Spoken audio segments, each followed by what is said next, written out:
There is something you have wondered about in the quiet hours, maybe late at night when the house is finally silent and there is no one left to perform for, no argument to survive, no mood to manage. You have wondered whether the person who hurt you ever feels it too. Whether somewhere beneath all that certainty and coldness, there is a flicker of shame, a private moment where they know exactly what they did to you. And the answer, the one almost no one explains clearly, is more complicated and more freeing than you have been led to believe. Because, yes, in many cases, the shame is there. It exists. But it is buried so deep, guarded so fiercely, and wrapped in so many layers of defense that it will almost never reach the surface, and it will almost never reach you. And once you understand why, something inside you begins to loosen, a grip you did not even realize was still there. Before we go deeper into this, I want to invite you to subscribe to this channel because what we do here is not about staying angry or keeping score. It is about helping you understand what actually happened to you so you can stop replaying it, regain your clarity, rebuild the self-worth that was slowly eroded, and recognize manipulation early enough that it can never take root in your life again. If that is the kind of understanding you have been searching for, this is a place built for people exactly like you. And staying with this community will keep reminding you that healing is not only possible, but already beginning. Now let us sit with the real question, because you deserve a real answer and not a comforting slogan.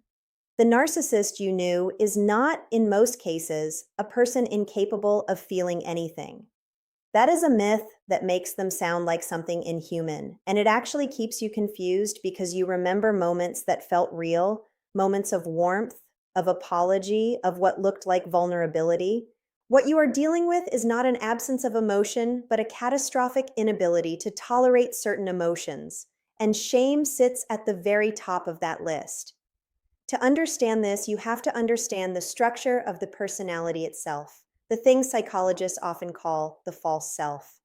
Somewhere early in their development, usually long before you ever met them, this person learned that who they truly were felt unacceptable, unlovable, or unsafe to reveal.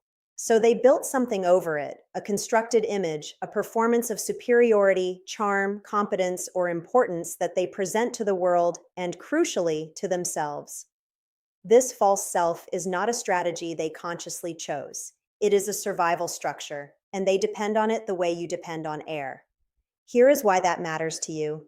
Every time you ask a narcissist to genuinely acknowledge that they hurt you, you are not asking them for a simple apology. You are asking them to briefly step outside the very structure that keeps them psychologically stable. To admit fault at the deep level you are hoping for, they would have to feel the shame directly, and their entire personality is organized around never feeling that. This is the piece that reframes everything. Their refusal to take accountability is not proof that they did not notice the harm. Very often it is proof of the opposite. The harm registered so deeply that it triggered a threat their psyche is not equipped to survive, so the defenses slammed shut before the feeling could ever be named. And those defenses have names. When you saw denial, flat and absolute, refusing to acknowledge things you both know happened, you were watching shame be pushed underground. When you saw projection, when suddenly you were the controlling one, the abusive one, the unstable one, you were watching them take the unbearable feeling inside themselves and place it onto you, because it is easier to see it in someone else than to feel it in their own body. When they shifted the blame, when every conversation about your pain somehow became a conversation about what you did wrong, that was not a debate tactic. That was an escape from an internal state they could not tolerate. Blame shifting is not really about you. It is about them getting away from themselves. Gaslighting works the same way, though it cuts deeper. When they insisted your memory was wrong, that you were too sensitive, that the thing that happened did not happen the way you know it did, part of what they were doing was rewriting reality so they would not have to stand inside the version where they were the one who caused harm. And here is something painful and important. Over time, they may not even be lying in the way you assume. Many people with these traits genuinely distort their own memories. They revise the past not just to control you, but to protect themselves. And the revised version becomes what they actually believe. This is why arguing about the facts almost never works. You are bringing evidence to someone whose psychological survival depends on not being able to see it. Then there is grandiosity, the inflation, the constant reminders of how impressive or right or superior they are. It looks like arrogance, and it functions like a shield. The bigger the display of superiority, the more effort is being spent covering something fragile underneath.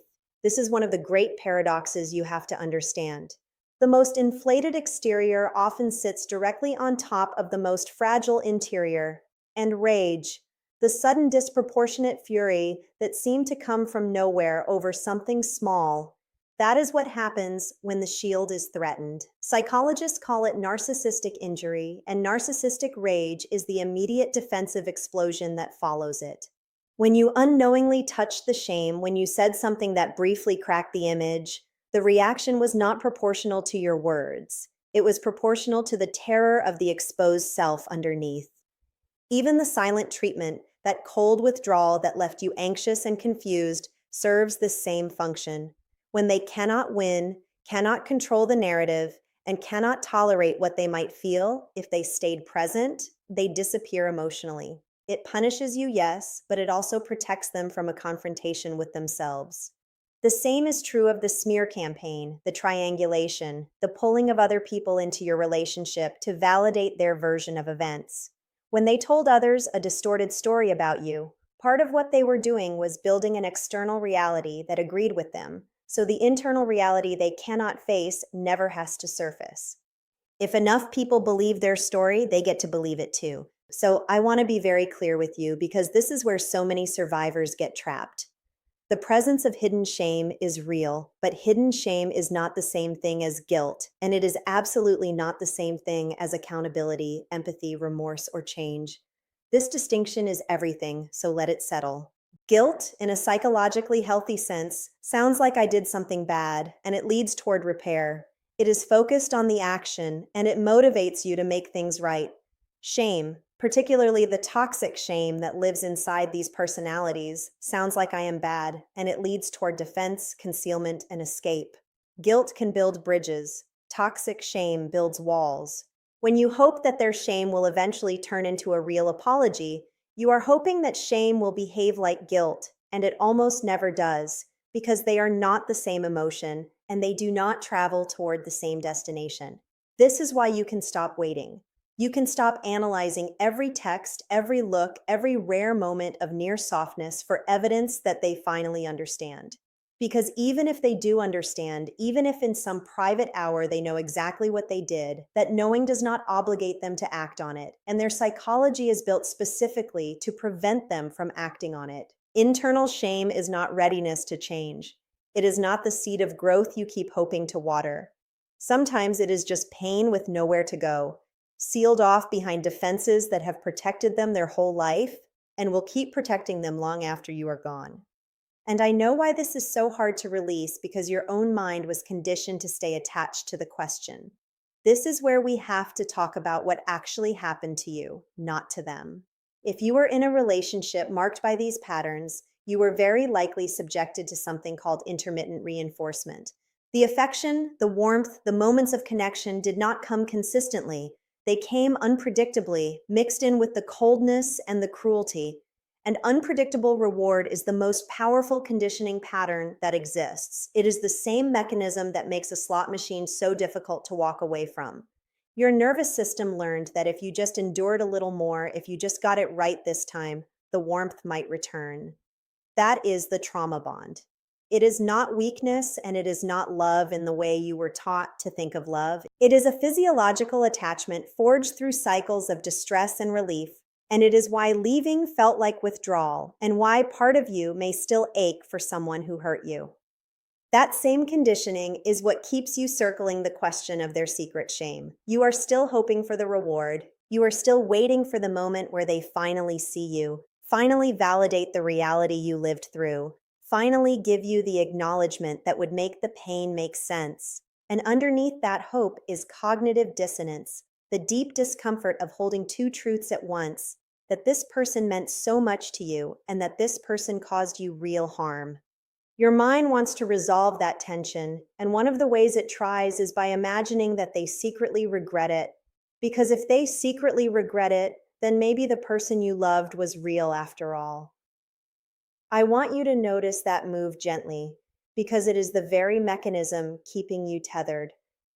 If this is landing somewhere real in you, I want to pause and ask you again to subscribe, because clarity like this is not a one time realization.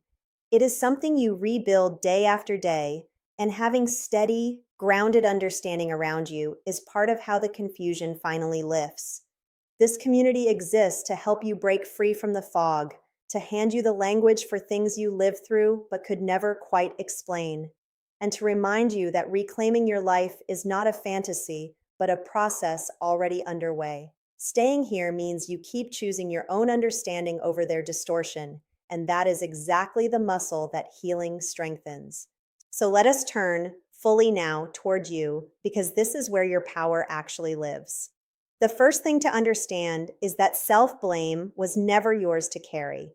In the aftermath of this kind of relationship, the mind often turns inward and asks what it could have done differently, how it failed, why it was not enough.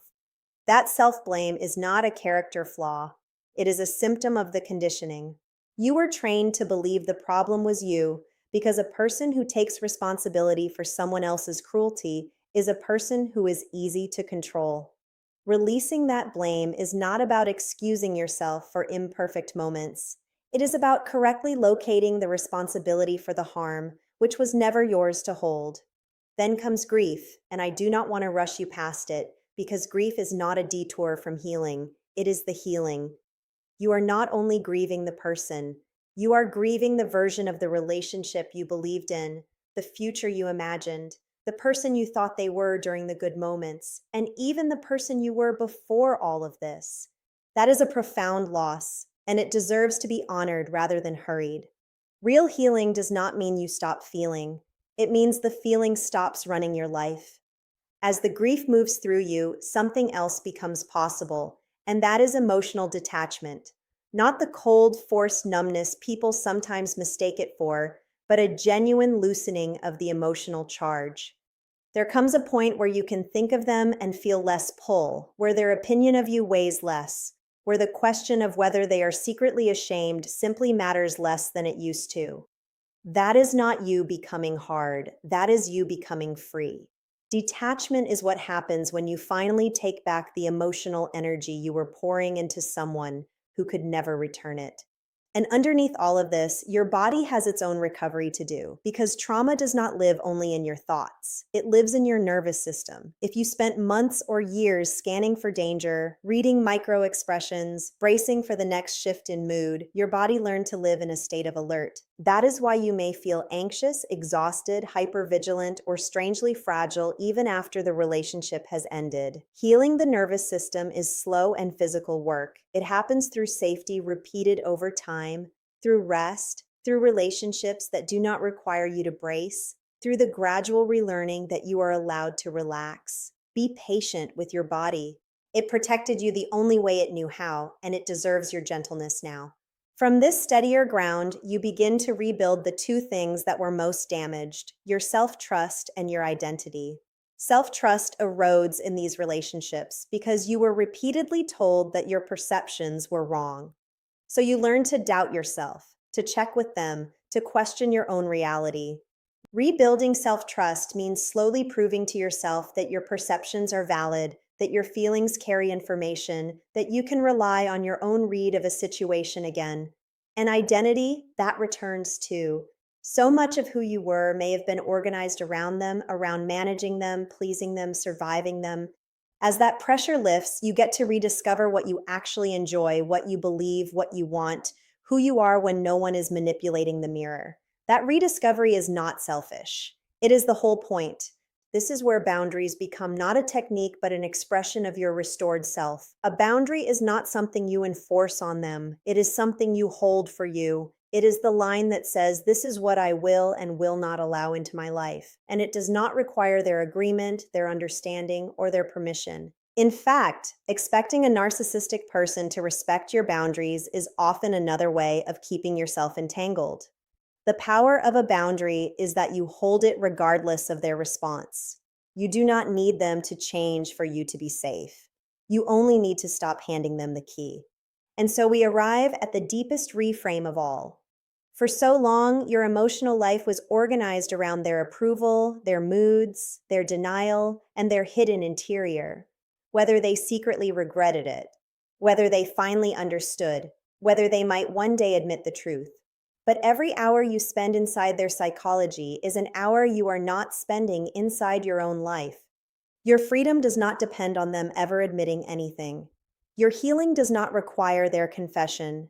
You will never get the apology in the exact form you deserved. And here is the liberating part: you do not need it.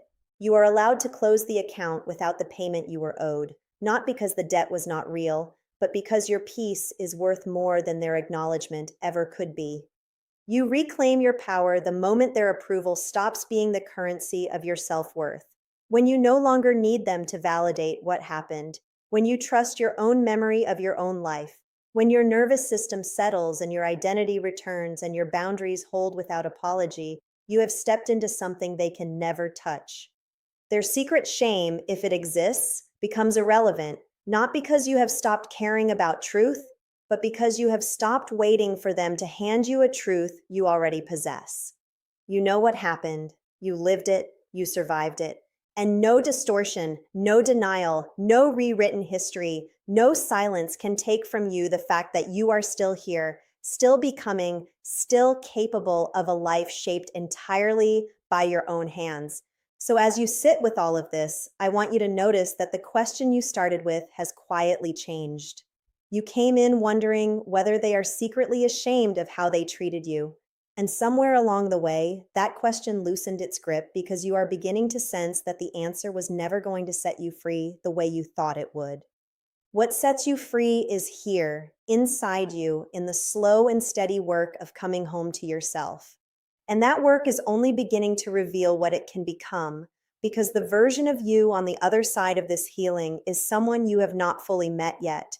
And the more you understand about how all of this really operates, the closer you get to meeting them, which is exactly where we will keep going from here.